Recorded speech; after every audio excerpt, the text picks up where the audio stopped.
এক বৌদ্ধ সন্ন্যাসী একবার পাহাড়ের কোলে থাকা তার আশ্রমে বসে গ্রামবাসীদের প্রবচন দিচ্ছিলেন।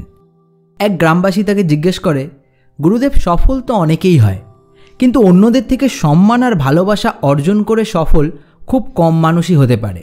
আপনি যদি এমন কিছু উপায় বলে দেন যাতে আমরা অন্যদের থেকে সম্মান, শ্রদ্ধা ও ভালোবাসা পেয়ে সফল হতে পারি, তাহলে খুবই উপকার হয়। গুরুদেব বললেন, সম্মান হলো একটা ফুলের মতো, যেটা ধীরে ধীরে গ্রো করে। এটা জোর করে পাওয়া যায় না, এটা অর্জন করতে হয়।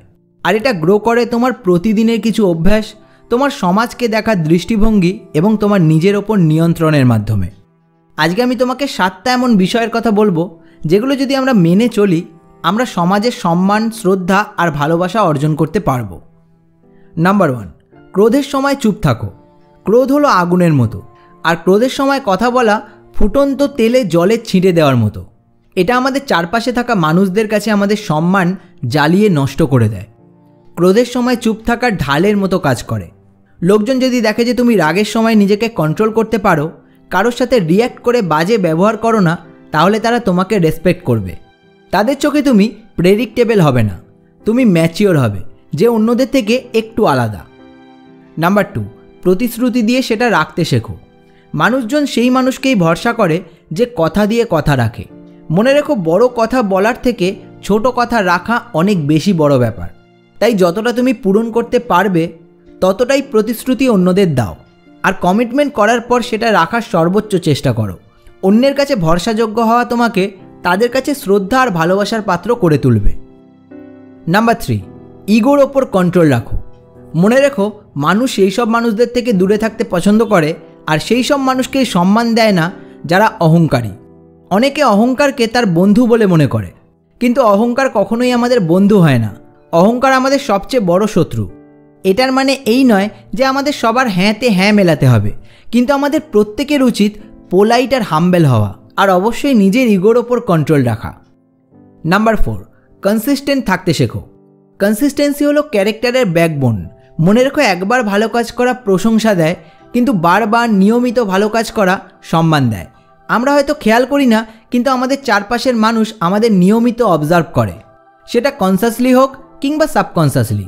তাই চারপাশের মানুষ যখন এটা দেখে যে তোমার মধ্যে যে কোনো কাজ করার ধারাবাহিকতা আছে, সেটা লাইফে ডিসিপ্লিন হোক কিংবা পজিটিভ অ্যাকশন নেওয়া হোক, তুমি যখন নিজের কাজে কনসিস্টেন্ট থাকো, সামনের মানুষটা ধীরে ধীরে তোমার ওপর ভরসা এবং সম্মান দুটোই বাড়তে থাকে। নাম্বার 5, সময়ের দাম বুঝতে শেখো, নিজের এবং সামনের মানুষটারও। তোমার জীবনের প্রতিটা মিনিট যেমন দামি, তেমনি তোমার সামনের মানুষটার জীবনের প্রতিটা মিনিটও সমানভাবেই দামি। তুমি যত নিজের এবং অন্যের সময়ের দাম দিতে শিখবে, সময়কে সঠিক ব্যবহার করতে শিখবে, মানুষ ততই তোমাকে সম্মান আর ভালোবাসা দেবে। এই জন্য তোমাকে নিজের ডিসিপ্লিন হতে হবে, পাংচুয়াল হতে হবে এবং সময়ের কাজ সময়ে শেষ করতে শিখতে হবে। তুমি যদি সবসময় তোমার অ্যাপয়েন্টমেন্টস কিংবা ডেডলাইন্স সব কিছুতে ডিলে করো, তাহলে সামনের মানুষটা কিন্তু তোমাকে খুবই ক্যাজুয়ালি নেবে। তোমাকে তোমার প্রাপ্য সম্মানটা সে দিতে চাইবে না। নাম্বার 6, সম্মান পেতে হলে অন্যকে আগে সম্মান দিতে শেখো। আমরা অনেক সময় সবার থেকে সম্মান তো চাই, কিন্তু নিজে কাউকে সম্মান দিতে চাই না। অন্যের সঙ্গে বাজে ব্যবহার করি, অল্পেতেই রিয়্যাক্ট করে ফেলি। এগুলো কিন্তু সামনের মানুষটার প্রতি আমাদের সম্মান একদম কম করে দেয়। হয়তো সামনে সে আমাদের কিছু বলে না, কিন্তু মনে মনে সে কখনোই আমাদের রেসপেক্ট করতে পারে না। আর আমাদের আরও একটা অনেক বড় সম্মান না পাওয়ার কারণ হলো ভুল করে সরি না বলা। আমরা অনেক সময় রিয়েলাইজ করি যে আমরা ভুল করেছি, কিন্তু আমাদের সরি বলতে ইগোতে লাগে। কিন্তু ভুল করে সেটা বুঝতে পেরে কাউকে সরি বলা আমাদের কখনোই অসম্মানিত করে না, আমাদের এটা সামনের মানুষটার চোখে সম্মানের পাত্রই বানিয়ে দেয়। নাম্বার 7, কৃতজ্ঞ হতে শেখো। সম্মান বা রেসপেক্ট আসলে ওপর থেকে আসে না, এটা আসলে একজন মানুষ আরেকজন মানুষের প্রতি অন্তর থেকে ফিল করে।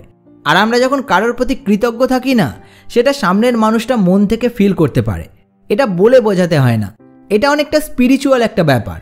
এটা অন্তরের সঙ্গে অন্তরের একটা বন্ডিং তৈরি করে, যেটা লং টার্ম কারোর সঙ্গে কারোর সম্পর্ক ভালো রাখতে, লং টার্ম একজনের প্রতি আরেকজনের রেসপেক্ট তৈরি করতে সাহায্য করে।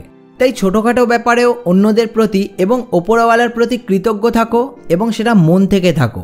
দেখবে তুমি সম্মান, শ্রদ্ধা আর ভালোবাসা অটোমেটিক্যালি পেতে শুরু করেছো।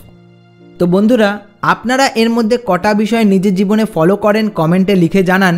আর ভিডিওটা ভালো লেগে থাকলে এটা একটা লাইক ও শেয়ার করে দিন।